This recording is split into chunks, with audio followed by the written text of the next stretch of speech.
दर्शक पनि यति बेला म रूपन्देही जिल्लाको तिलोत्तमा नगरपालिका वडा नम्बर 2 जयकुटीमा रहेको मणिकुन्द भलिबल क्लबको खेल मैदानमा रहेको छु र यस मणिकुन्द क्लब लुम्बिनी प्रदेशकै पुरानो तथा चर्चित भलिबल क्लब हो। हरेक वर्षहरूमा चाहिँ आयोजना हुने मणिकुन्द कप यस वर्ष पनि आयोजना हुँदैछ। स्वास्थ्यका लागि खेलकुद, राष्ट्रका लागि खेलकुद भन्ने मूल नाराका साथ 10औं संस्करणको मणिकुन्द कप पुरुष volleyball Indo Nepal club championship 2082 सञ्चालन हुन गइरहेको छ। जुन नववर्ष 2082 सालको वैशाख 6 गतेदेखि 13 गतेसम्म यसै मणिकुन्द भलिबल क्लबको खेल मैदानमा हुन गइरहेको छ। सम्पूर्णमा यो जानकारी गराउन चाहन्छु,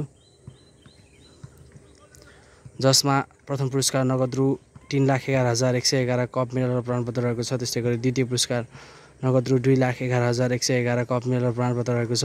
त्यस्तै गरी तृतीय पुरस्कार नगद रु 1,11,111 कप मेडल र प्रमाणपत्र रहेको छ भने सान्तुनालाई नगद रु 66,666 कप र प्रमाणपत्र रहेको छ।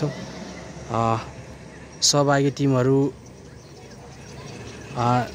एसएजी साक volleyball academy Gujarat India, Tribhuvan army club Kathmandu, Nepal police club Kathmandu, सशस्त्र प्रहरी बल काठमाडौँ, गलकोट भलिबल क्लब गलकोट, गण्डकी प्रदेश भलिबल सङ्घ गण्डकी, कोशी प्रदेश भलिबल सङ्घ कोशी, त्यस्तै गरी आयोजक मणिकुन्द भलिबल क्लब तिलोत्तमा रहेको छ। खेल चाहिँ दिवा तथा रात्रिकालीन खेलहरू प्रदर्शन हुनेछन्। आयोजक मणिकुन्द भलिबल क्लब तिलोत्तमा रूपन्देही, साथै एकल विधाका तर्फ पनि पुरस्कारहरू रहेको छ, जसमा उत्कृष्ट खेलाडीलाई नगद रु 15,000 कप र प्रमाणपत्र रहेको छ। त्यस्तै गरी उत्कृष्ट सर्भरलाई नगद रु 10,000 कप र प्रमाणपत्र रहेको छ। त्यस्तै गरी उत्कृष्ट डिफेन्सलाई नगद रु 10,000 कप र प्रमाणपत्र रहेको छ। त्यस्तै गरी उत्कृष्ट ब्लकरलाई नगद रु 10,000 कप र प्रमाणपत्र रहेको छ।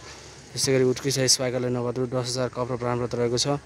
त्यस्तै गरी उत्कृष्ट सेटरलाई नगद रु 10,000 कप र प्रमाणपत्र रहेको छ। त्यस्तै गरी उत्कृष्ट प्रशिक्षकलाई नगद रु 10,000 कप र प्रमाणपत्र रहेको छ भने अनुशासित खेलाडीलाई नगद रु 10,000 कप र प्रमाणपत्र रहेको छ। यो जानकारी गराउन चाहन्छु। र अब करिब यो 10औं मणिकुन्द कप पुरुष volleyball Indo Nepal club championship 2082 नजिक आइसकेको छ। 2082 सालको वैशाख 6 गतेदेखि 13 गतेसम्म हुन लागिरहेको छ, जुन बुटोलको यो जयकुटीमा हुँदैछ। सम्पूर्ण यो जानकारी गराउन चाहन्छु। र यति बेला यस प्रतियोगिताको चलफल कस्तो भइरहेको छ म यो भिडियोमा देखाउनेछु। कृपया भिडियोलाई सबैजनाले सेयर गर्नुहोला, साथै च्यानलमा नयाँ हुने साथीहरूले च्यानललाई सब्सक्राइब पनि गर्नुहोला, साथै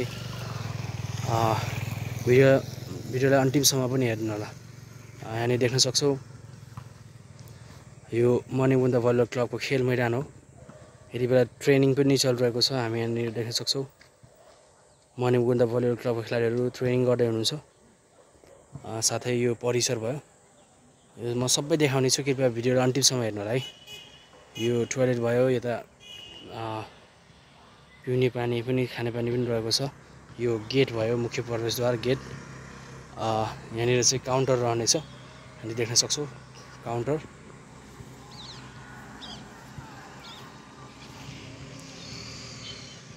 म सरस्वती देखाउन चाहन्छु यो मणिकुन्द भलिबल क्लबको खेल मैदान।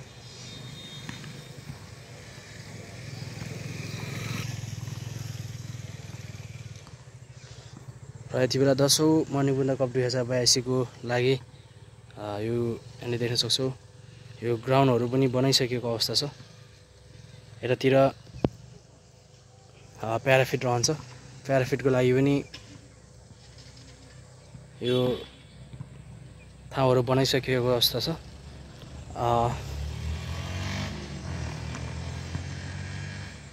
कतिपय भलिबल प्रेमीहरूलाई उत्सुकता हुनसक्छ के कस्तो तयारी भइरहेको छ 10औं मणिकुन्द कप 2082 को भन्ने। यसै भिडियो मार्फत म 10औं मणिकुन्द कप पुरुष volleyball Indo Nepal club championship 2082 को अपडेट दिइरहेको छु र म दिइरहनेछु।